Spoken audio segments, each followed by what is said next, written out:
There are few rituals in this life that are as sacred and necessary as a morning cup of coffee. For many, instant will do. Just throw in a spoonful of the stuff, follow with hot water, and away you go. But for the coffee connoisseurs, there's a big range of serious machines on the market to help you perfect your morning brew. 1. Nespresso Virtual Plus. Looking to add a pod machine to your life? The Nespresso Virtual Plus is convenient and easy to use, creating great-tasting coffees of all types and sizes. If grinding beans and sourcing single-origin coffee aren't your jam, pods are likely a better fit. Think of it as the Capsule Coffee Machine 2.0. Nespresso's virtual recyclable pods come with a built-in barcode, which the machine reads in order to tailor its blending technique, with the pod spinning up to 7,000 times a minute to create some impressively rich crema. The Virtual Plus also has a movable water tank, surprisingly useful if you're finding somewhere to house this in an office or in your flat. And of all the machines we tried, it was the most compact and least intrusive. If you're short on space, the Virtual Plus is worth taking into consideration.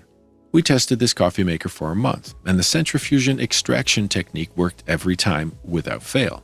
You could probably use this machine with your sleep mask still on. The virtual machine will only read Nespresso pods though, meaning no last-minute trips to refresh your caffeine supplies. And they're not cheap either. At around 60 pence or 80 cents per pod, a morning espresso habit could soon add up. There's also little, well, no, scope for adding milk. Although if it is a range of coffee flavors and not microfoam you're into, you'll have struck gold. 2.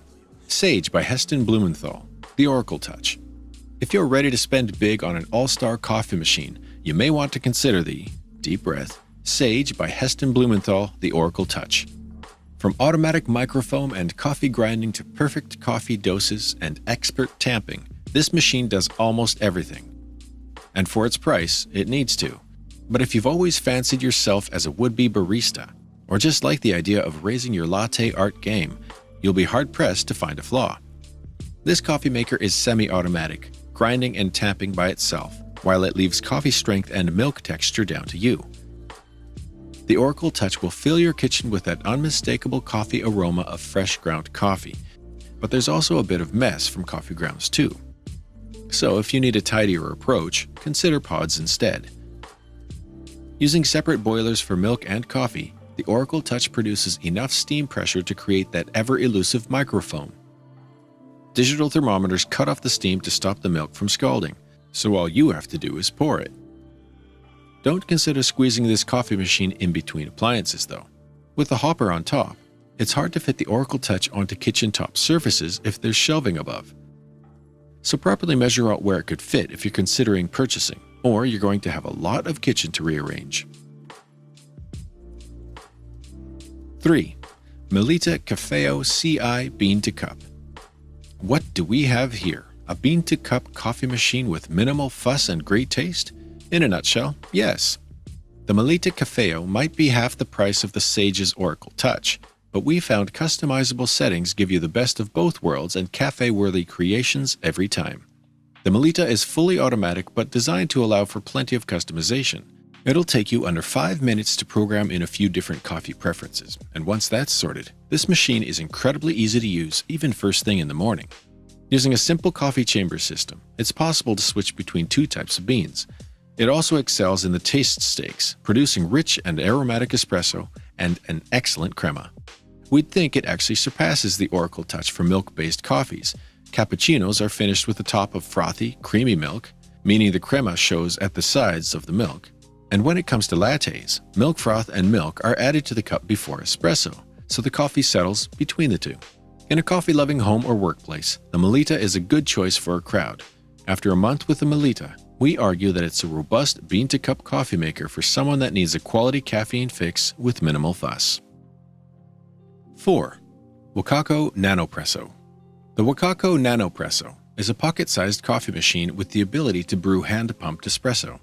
So, whether you're not taken in by a blimp-sized domestic espresso machine, or simply on the go so much that home means more than one place, the Nanopresso is a surprisingly worthy contender.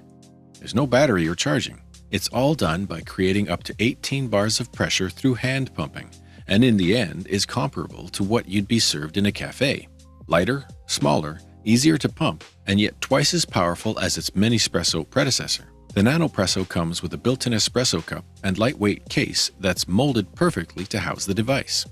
If you've never used an outdoor espresso maker before, it takes a bit of time to work out what's going on, especially when slotting it all back together, but it gets much easier after the first few uses. This is definitely not a machine to try for the first time at 7 a.m. on a weekday morning, but it's great for taking high-quality espresso with you no matter where you go. In look, price, and experience, the Nanopresso couldn't be further than the Sage, and yet the taste is almost on par. It is more of a faff, as it does involve boiling water and finding a flat spot if you're outside, but the end result is seriously impressive. 5. Gaggia Grand Deluxe. After weeks of trying out the Sage, Nespresso Virtual, and Malita, Gaggia's Grand Deluxe has a tough act to follow. No, it doesn't create impeccable microfoam by itself, or remember your name or chosen latte strength at the flick of a button. But when we'd gotten to know its old-school ways, such as priming the machine and lack of touch screens to rely on, it felt like finding a comfortable middle ground for coffee and owner. Some elements do feel a little cheaper than we expected from a Gaggia. The machine is plastic-bodied with a metal front, and you'll find the espresso filter holder is also plastic. Day after day, we missed the weight of a heftier coffee maker, but it's also incredibly compact, fitting in alongside everything else in your kitchen. And although it doesn't have much height to fill buckets of coffee up, there's no denying the chic design credentials of an Italian classic. Aside from design, the Gaggia Grand Deluxe is a traditional pump espresso machine with a pressurized filter holder. The machine comes with filters for ground coffee, or you can use easy espresso pods, and it does produce a great crema-topped espresso. The steamer wand will give you some great foamed milk, but there's no temperature gauge to tell you when to stop steaming, which we found tricky after relying on the insight of the Oracle Touch. But again, the Gaggia feels a bit like going back to basics. Considering it'll cost you less than 10% of the price of an Oracle Touch, learning the traditional espresso method may be right up your street if you're also on a budget.